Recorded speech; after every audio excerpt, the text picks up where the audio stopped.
Welcome dear students in chemistry classes by SVGMS Anup Garg.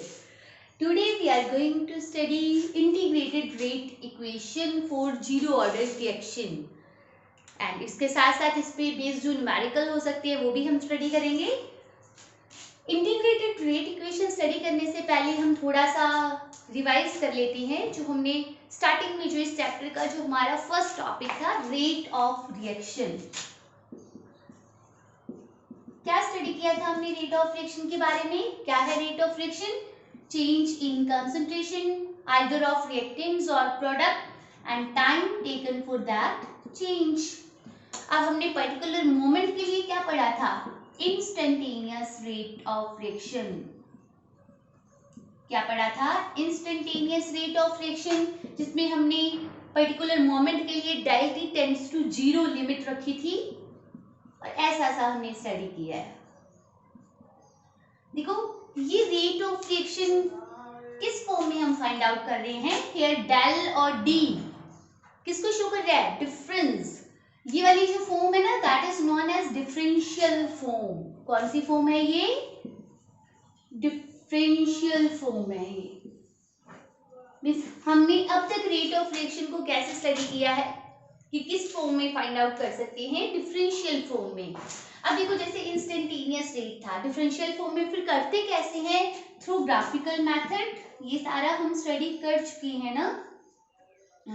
Through graphical method कैसे किया था हमने? Concentration time जो कर्व था इस टाइप से। अब हमें पर्टिकुलर सपोज ये t1 टाइम के लिए रेट ऑफ रिएक्शन चाहिए तो हमने क्या स्टडी किया था? इस टाइम के with respect concentration time curve पे जो पॉइंट आया उस पॉइंट पे इस प्लॉट का जो स्लोप है, क्या है इस प्लॉट का? स्लोप। और स्लोप टेंजेंट से देते हैं। किससे देते हैं? Tan theta. ओके, ये हमने स्टडी किया था इस तरह से। ये देखो ये R1 R2 तो dr हो जाएगा। ज्यादा डीपली नहीं कर रहे हम रिवाइज क्योंकि हम कर चुके हैं ऑलरेडी। ओके, अब देखो इस टाइप से इस मेथड से rate of reaction find out करना कॉम्प्लिकेटेड है बहुत ही, एंड इवन एरर की भी चांसेस रहती है ना। एरर के भी देखो पर्टिकुलर पॉइंट पे जो स्लोप लेना फिर उस पे फाइंड आउट करना, ये change in concentration time that is complicated. Okay, और एरर भी हो सकती है। अब इसी कॉम्प्लिकेशंस को दूर करने के लिए या एरर ना हो उसके लिए क्या किया गया?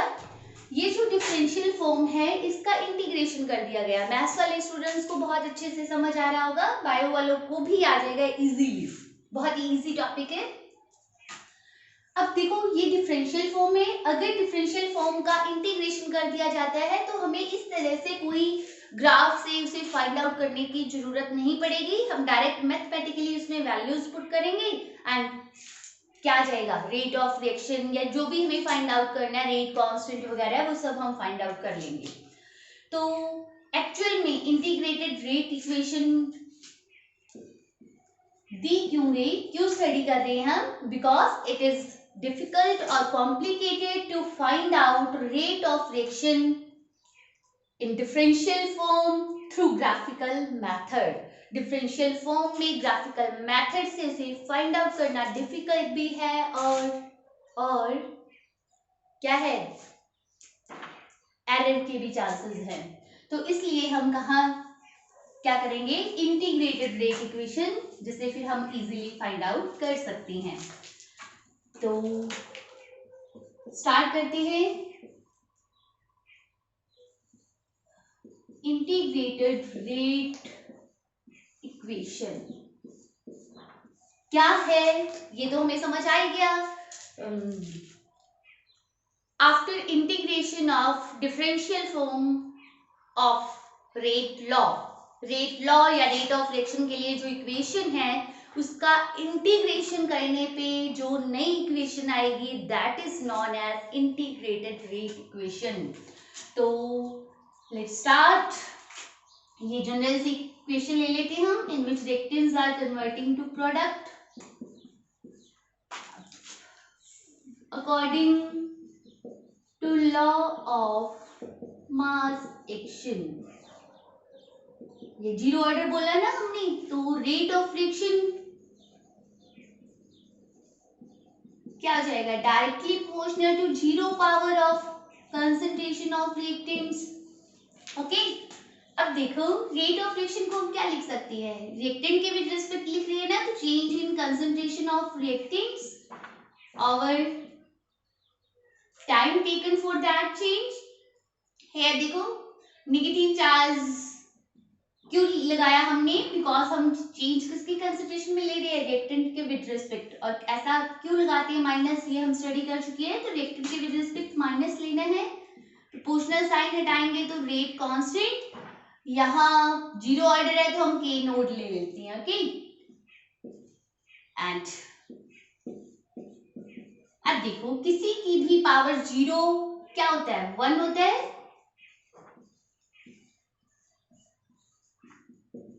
क्या हो जाएगा, ये पूरा वन टर्म होगी ना, तो k इंटू वन क्या आ जाएगा, because r raise to power zero क्या आ जाएगा, वन। अब देखो इसको और सॉल्व कर लेती है, हेंस फ्रॉम इक्वेशन 4 क्या आ जाएगा, k नोट रखना है, k नोट dt, और we can also write this equation as following। अब देखो ये यहाँ कंसंट्रेशन डिफरेंशियल फॉर्म में एंड टाइम डिफरेंशियल फॉर्म में है, तो क्या करना है हमने, इंटीग्रेशन करना है, hence अपॉन इंटीग्रेशन। अब इंटीग्रेशन के लिए देखो इस टाइप का, मैथ्स वाले स्टूडेंट्स को अच्छे से क्लियर है, इस टाइप का साइन यूज करते हैं, ये इंटीग्रेशन को शो करता है। ओके, जैसे पर्टिकुलर हर ऐड के लिए हम प्लस लगाते हैं, डिवाइड के लिए हम ये साइन लगाते हैं, तो सेम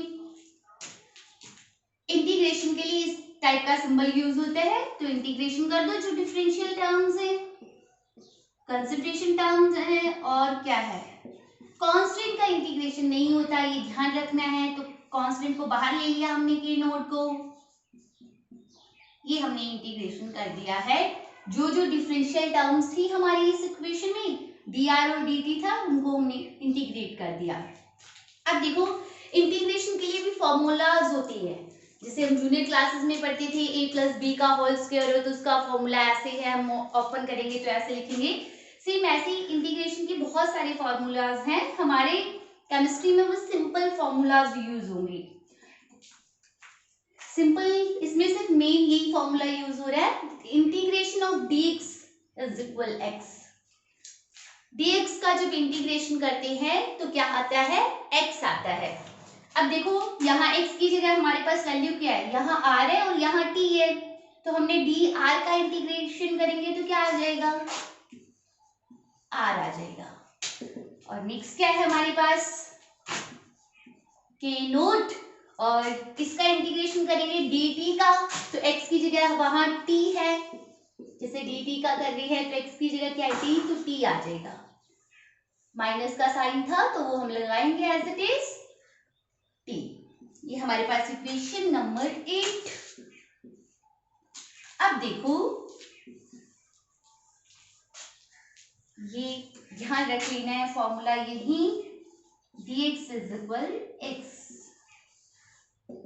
ओके, हेंस अब देखो जब भी विदाउट लिमिट, यहाँ देखो जैसे हमने dx का कर रही है ना, तो यहाँ लिमिट भी हो सकती है x1 से x2 तक।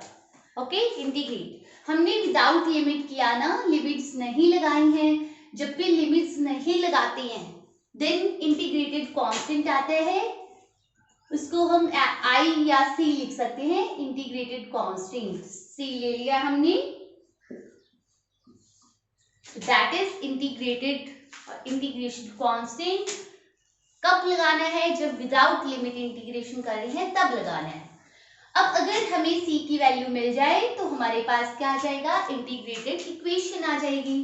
अब c की वैल्यू के लिए क्या करना है, आगे हम फर्स्ट ऑर्डर के लिए भी करेंगे, तो एक ही कंडीशन अप्लाई करनी है जो इनिशियल वाली होती है। इनिशियल मतलब when time t is equal 0, अभी रिएक्शन स्टार्ट ही हुई है।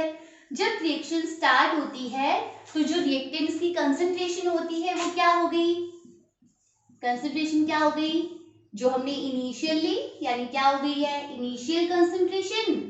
और इनिशियल को हम आर नोट से रिप्रेजेंट करेंगे केमिकल काइनेटिक में के इनिशियल कंसंट्रेशन ऑफ रिएक्टेंट्स क्या है, R naught, and at time T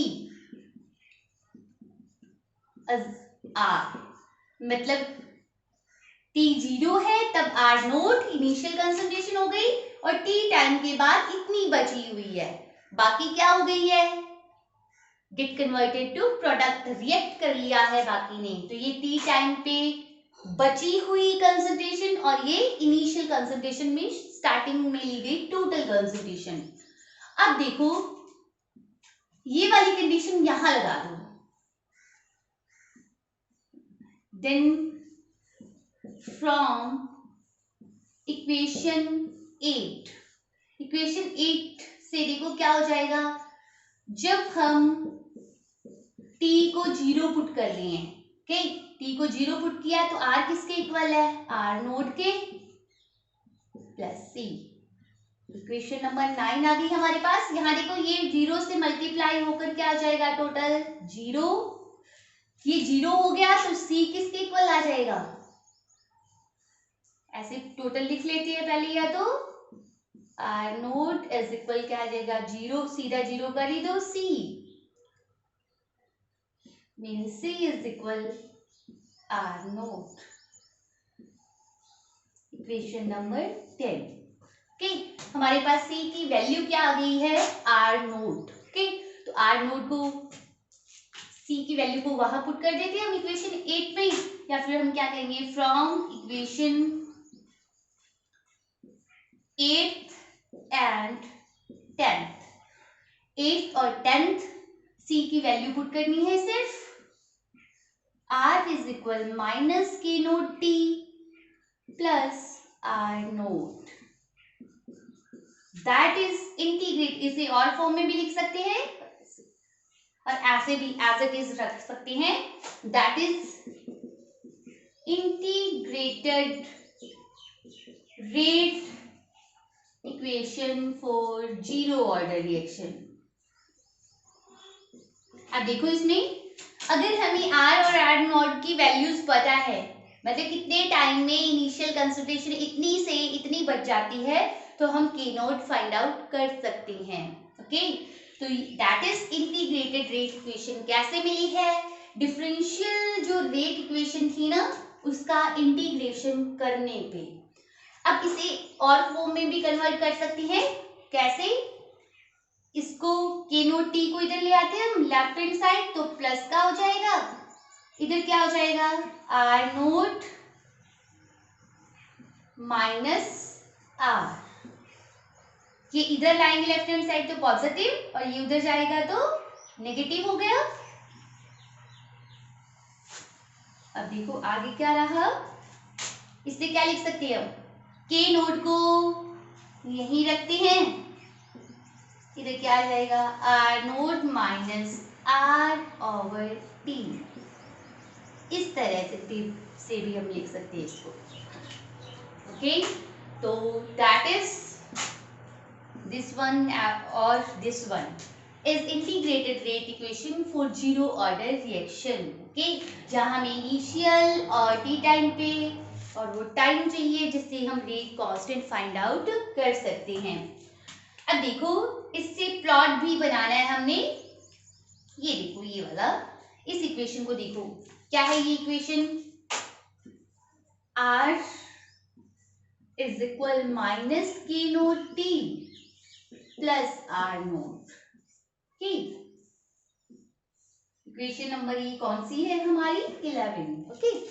अब देखो प्लॉट के लिए कई सारी इक्वेशंस आती है, जैसे y इक्वल mx, ये स्ट्रेट लाइन का इक्वेशन होता है जो ओरिजिन पॉइंट से निकलेगी, यानी y और x के बीच प्लॉट बनाए तो इस टाइप से बनेगा yx, ओरिजिन पॉइंट से निकलने वाला ये y इक्वल mx। ऐसे ही मैथ्स वाले बच्चों को आई थिंक ऑलरेडी पता होगा, बाकी को ध्यान रखने बायो वाले स्टूडेंट्स को भी। ये देखो कैसी इक्वेशन बन रही है, ये इस टाइप की बन रही है, y is equal mx plus c, y is equal mx plus c।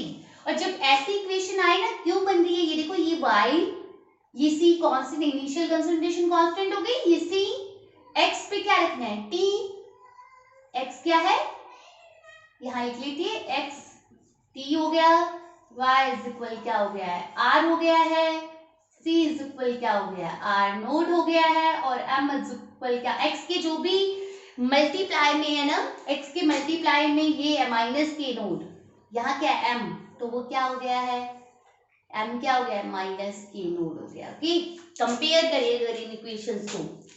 अब देखो जब ऐसी इक्वेशन होती है ना, y is equal mx plus c, then ऐसा प्लॉट आता है, स्ट्रेट लाइन है, बट यहाँ पे y और x के बीच अगर हम y को x के अगेंस्ट प्लॉट करें तो ये इंटरसेप्ट को शो कर रहा है। इंटरसेप्ट क्या होता है, y एक्सिस पे हिंदी में से अंतःखंड बोलते हैं, यानी ओरिजिन पॉइंट से नहीं निकलेगा यहां से, और ये वैल्यू किसको शो करेगी, इंटरसेप्ट, यानी ये c है, और ऐसी स्ट्रेट लाइन, कैसी स्ट्रेट लाइन आएगी, इस टाइप की स्ट्रेट लाइन आएगी। अब देखो हमने किसके लिए बनाना है, ये इसके लिए कर रहे हैं, y equal mx plus c। अब यहाँ पे देखो ये किसको बताता है, ये y एक्सिस, ये x एक्सिस, यहाँ ये इंटरसेप्ट हो गया, और ये जो m है ना, ये किसको बताता है, स्लोप को, किसको बताता है, स्लोप को बता रहा है। अब ध्यान रखना है, अगर ये पॉजिटिव है, क्या है पॉजिटिव, तो हम जो स्ट्रेट लाइन बना रहे हैं वो ऊपर की ओर जाएगी, यानी उसका स्लोप पॉजिटिव होएगा। बट अगर नेगेटिव है तो स्लोप क्या होएगा, नेगेटिव, जैसा हमारे इक्वेशन के केस में है। हमारे पास देखो क्या है, m इज इक्वल माइनस के नोड है ना, मीन स्लोप इज नेगेटिव। तो हमने क्या बनाना है, ये तो क्लियर हो गया होगा, हमने y पे क्या लेना है, r नोड लेना है, x पे क्या लेना है, t लेना है, टाइम, और इंटरसेप्ट हमारा कितना है, ये जो कांस्टेंट वैल्यू को रिप्रेजेंट कर रहा है, दैट इज r नोड, और स्लोप कैसा आ रहा है, नेगेटिव, नेगेटिव मतलब स्ट्रेट लाइन नीचे जानी है। ओके, यहाँ स्लोप की वैल्यू क्या है, ये देखो m रिप्रेजेंट करता है, t के मल्टीपल में जो भी है दैट इज स्लोप, तो स्लोप क्या है, माइनस के नोड, यानी हम स्लोप से किसकी वैल्यू फाइंड आउट कर सकते हैं, के नोड फाइंड आउट कर सकते हैं। ओके, मेन ये है, न्यूमेरिकल्स में ये मेन इंटीग्रेटेड ही यूज होता है, ग्राफिकल नहीं। अब देखो ये हमारा हो गया है integrated rate equation for zero order reaction. बड़े ही ध्यान से समझना है, अगर हमें ये समझ आ गया तो फर्स्ट ऑर्डर हम अपने आप डिराइव कर सकते हैं, अपने आप डिफरेंशियल से क्या ला पाएंगे, हम इंटीग्रेटेड ला पाएंगे। अब नेक्स्ट टॉपिक जो है, पहले इसको ध्यान से देख लो, ठीक है। क्या किया हमने, जो केमिकल इक्वेशन थी उसके लिए रेट लॉ लिखा, रेट लॉ डिफरेंशियल वाली फॉर्म थी, उसको इंटीग्रेट कर दिया है। बस एक फॉर्मूला ध्यान रखना है, that integration of dx is equal x। तो हमारे पास आ गई है इंटीग्रेटेड रेट इक्वेशन। अब देखो नेक्स्ट टॉपिक क्या है, हाफ लाइफ टाइम। क्या होता है हाफ लाइफ टाइम, और अभी हम फाइंड आउट भी कर लेते हैं इसके लिए, it's very easy. Half life time,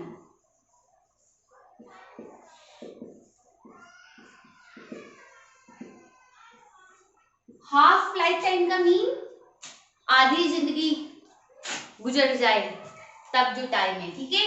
अब रिएक्शन की आधी जिंदगी क्या है, जितने हमने रिएक्टेंट्स लिए टोटल रिएक्शन का आधा कंप्लीट हो जाए, तो that is half life time of that reaction. तो इसे हम ऐसे डिफाइन कर सकते हैं, मान लो हमने रिएक्टेंट कितना लिया है 100 मोल। अब 100 मोल में से 50 मोल रह जाए, यानी आधा किस में कन्वर्ट हो जाए, प्रोडक्ट में, 50 रह जाए, तो जो टाइम लगेगा उतना 50 रहने में, that is half life time of a chemical reaction. तो इसे डिफाइन कैसे करते हैं, time taken for 50% completion of a reaction, 50% completion of a reaction. So it's very easy to define half lifetime. Time taken for 50% completion of a chemical reaction is known as half lifetime of that reaction. अब अगर हमें zero order reaction के लिए half life time find out करना है तो इस integrated rate equation से कर पाते हैं हम इजीली। हमारे पास इंटीग्रेटेड रेट इक्वेशन है क्या, आर नोट माइनस आर, ये के नोट के इक्वल है, और क्या है हमारे पास टी है, इक्वेशन नंबर 12। अब देखो हाफ लाइफ टाइम, इसको रिप्रेजेंट किससे करते हैं, टी 50% या फिर टी हाफ से भी इससे रिप्रेजेंट करते हैं, टी 50% यानी 50% कंप्लीट होने में लगा time, half life time, half here representing to half life time. अब देखो इसके लिए कंडीशंस क्या हो जाएंगी, इनिशियल कंसंट्रेशन अगर हम आर नोड ले रहे हैं, अगर हमने t इक्वल 0 पे कंसंट्रेशन कितना लिया है आर नोट, ये कौन सा हो गया, कौन सी कंडीशन हो गई, इनिशियल। देन एक हाफ लाइफ टाइम क्या हो जाएगा, आर नोट लिया था, कितना बच जाएगा, आधा ही बचाना है ना, 50%, तो आधा तो क्या होगा प्रोडक्ट में कन्वर्ट हो गया।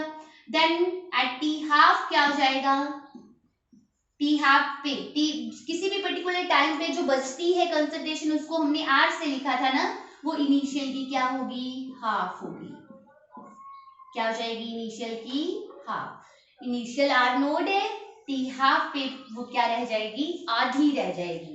बस आर नोड और आर की वैल्यूज पुट कर देंगे तो हमारे पास क्या आ जाएगा, जीरो ऑर्डर रिएक्शन के लिए हाफ लाइफ टाइम। तो पुट कर दो इनको इक्वेशन में, ये कंडीशन लिख देते हैं हम, व्हेन हेंस फ्रॉम इक्वेशन 12 क्या हो जाएगा, के naught, R naught initial concentration है और आर क्या है, हाफ टी हाफ पे बची हुई कंसंट्रेशन क्या है, R naught by 2 and over क्या है 2।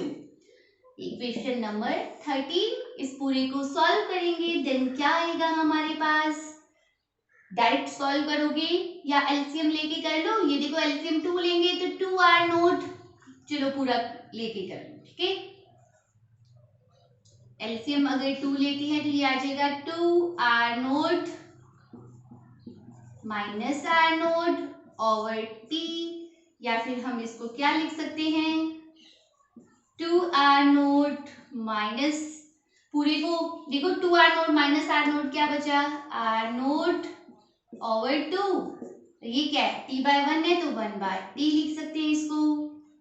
के नोट क्या हो गया हमारे पास, आर नोट ओवर क्या आया हमारे पास 2, एक कंडीशन रह गई ना, हमने क्या कर दिया, हमने टी जब हाफ है तो ये टी हाफ, अब टी हाफ फाइंड आउट करना है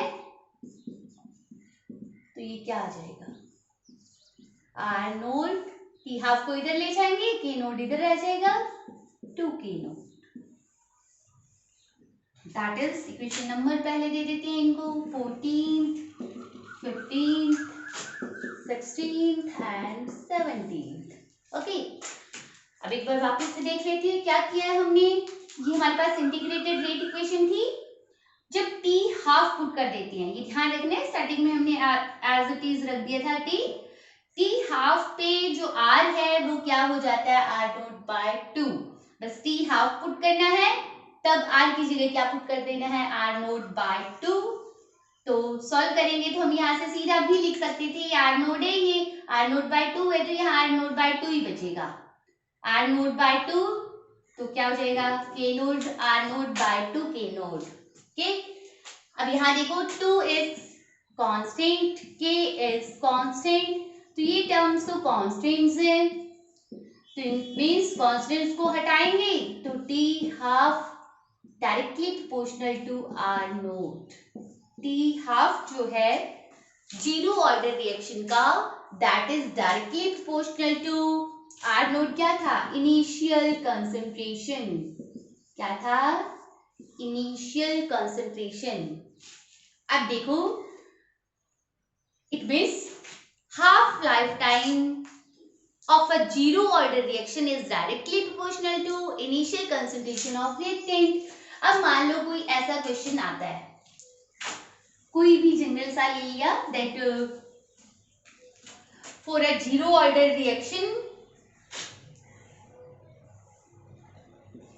for a zero order reaction half lifetime is 10 second.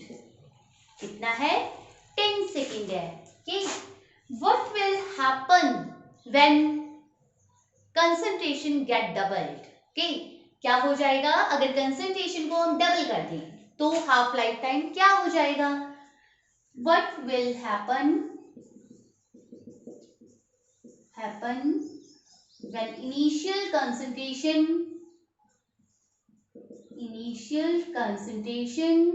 get of reactant get doubled। अगर रिएक्टेंट की कंसंट्रेशन को डबल कर दे तो हाफ लाइफ टाइम क्या हो जाएगा। तो हमने डायरेक्टली फॉर्मूला लेना है यहीं से, ये तो कांस्टेंट है, तो क्या लिखना है टी हाफ डायरेक्टली प्रोपोर्शनल क्या है आर नोट। ओके, अब हम दोनों के लिए इक्वेशन बना देंगे इक्वेशंस। जैसे पहले कितना है for case first, T half कितना है 10 सेकेंड्स, प्रोपोर्शनल साइन हटाकर हम लगा भी सकते हैं, नहीं तो डायरेक्ट इससे हम सीधा पहले इक्वेशन बना लेते हैं ना। T half directly proportional R naught है ना, तो हम ऐसे लिख सकते हैं T half over T half dash is equal R naught over R naught dash. Okay, जैसे ऐसे होते हैं ना x directly proportional to y, then we can write this x1 over x2 is equal y1 over y2। तो same वहां से हम ये ले आए। अब वैल्यूज पुट कर दो, टी हाफ इनिशियल वाला है, टी हाफ डैश हमने फाइंड आउट करना है, दोनों में रिलेशन फाइंड आउट करना है ना। स्टार्टिंग का हम आर नोट ले लेते हैं, और ये क्या कह रहा है बाद में क्या किया है इनिशियल कंसंट्रेशन को क्या कर दिया डबल। इट मीन्स ये कह रहा है कि बाद वाला जो इनिशियल कंसंट्रेशन है ना, that is just double of initial of starting case. बाद में डबल कर दिया है, आर डैश की जगह हम क्या पुट करेंगे 2 आर नोट से आर नोट कैंसिल, तो यहां से देखो क्या आ जाएगा हमारे पास, क्या आ जाएगा 2 इधर मल्टीप्लाई हो जाएगा, टी हाफ डैश इसको उधर ले जाओ, इधर टी हाफ है, ये 2 इससे मल्टीप्लाई होकर क्या हो जाएगा 2 टी हाफ। यानी अगर इनिशियल कंसंट्रेशन को डबल किया तो टी हाफ भी डबल हो गया है। ये हमने सॉल्व किया है, बट एमसीक्यूज में आता है तो हमने ध्यान रखना है डायरेक्टली प्रोपोर्शनल है इनिशियल कंसंट्रेशन के। अगर इनिशियल कंसंट्रेशन को डबल कर रहे हैं तो टी हाफ डबल, 4 टाइम कर रहे हैं तो टी हाफ 4 टाइम के, उसमें कुछ भी सोचने की जरूरत नहीं है। तो ये क्वेश्चन भी हो गया है। अब क्या बचा, एग्जाम्पल्स बचेगी जीरो ऑर्डर रिएक्शन के एग्जाम्पल्स। इसी में इंटीग्रेटेड रेट इक्वेशन में हमने एक टर्म भी और स्टडी कर लिया है half life time, very important. Examples of zero order reaction.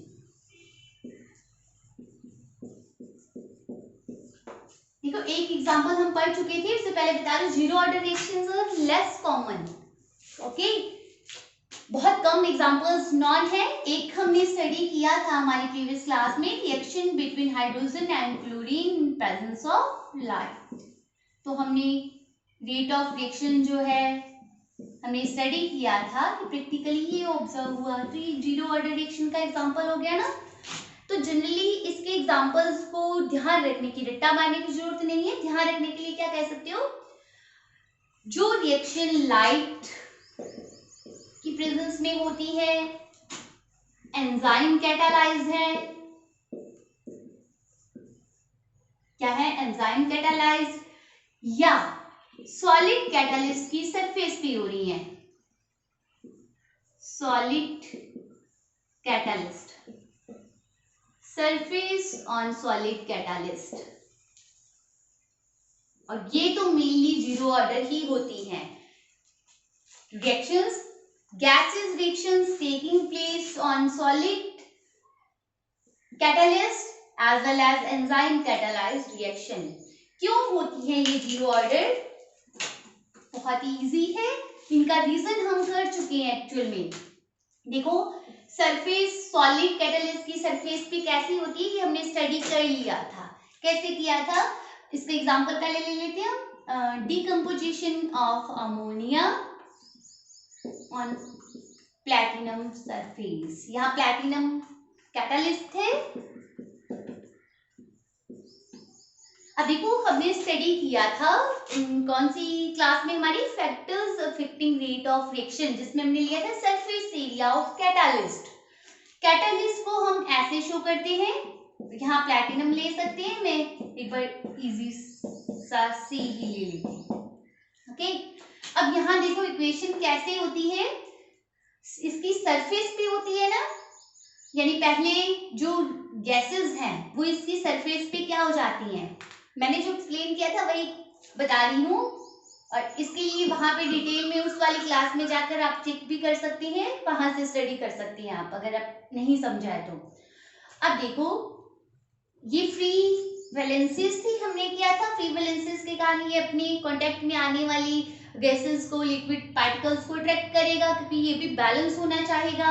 अब मान लो ए बी गैसेस या सिंपल अमोनिया है, कोई भी एक गैस है, ओके, हमने ए बी लिया था तो अभी भी ए बी ले रहे हैं, ये अट्रैक्ट होकर क्या हो जाएगा, इसकी सरफेस पे बाइंड हो जाएंगे, जिसको क्या बोला था हमने, एब्जॉर्प्शन।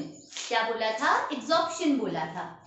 अब देखो जब ये एब्जॉर्ब हो रहा है तो इसके पास फ्री वैलेंसीज जो है वो लिमिटेड है, क्योंकि जो बल्क होता है वहां तो बैलेंस फोर्सेस होती है ना। जब ये सारी फ्री वैलेंसीज क्या हो गई हैं, सैचुरेट हो गई हैं, मतलब सबसे बॉन्डिंग हो गई है, डॉट डॉट। अब जब सारी फ्री वैलेंसीज ब्लॉक हो गई हैं तो इसके पास और फ्री वैलेंसीज बची ही नहीं है, ये सैचुरेशन की कंडीशन होती है। अब इस टाइम पे हम कंसंट्रेशन जितना मर्जी बढ़ाते जाएं उसका कोई फर्क नहीं पड़ेगा, क्योंकि रिएक्शन में पार्टिसिपेट सिर्फ इन्होंने करना है और इनका कंसंट्रेशन क्या हो गया है, constant. That's why reactions of gases molecules taking place on solid surface are zero order reaction। कैसी रिएक्शन है, जीरो ऑर्डर रिएक्शन। तो ये हमारे जीरो ऑर्डर रिएक्शंस के एग्जांपल्स भी हो गए हैं। जीरो ऑर्डर रिएक्शन से रिलेटेड सारा कुछ स्टडी कर लिया हमने। जीरो ऑर्डर रिएक्शन है क्या, जिसके लिए ऑर्डर जीरो है, या जो रेट लॉ में रिएक्टेंट की कंसंट्रेशन की पावर्स आती हैं उनका सम जीरो है। नेक्स्ट उसको इंटीग्रेट करके हमने इंटीग्रेटेड रेट इक्वेशन ले आए, उससे रिलेटेड जो प्लॉट थे वो बना लिए हैं। Half life time find out कर लिया है कि वो इनिशियल कंसंट्रेशन के क्या होता है, डायरेक्टली प्रोपोर्शनल।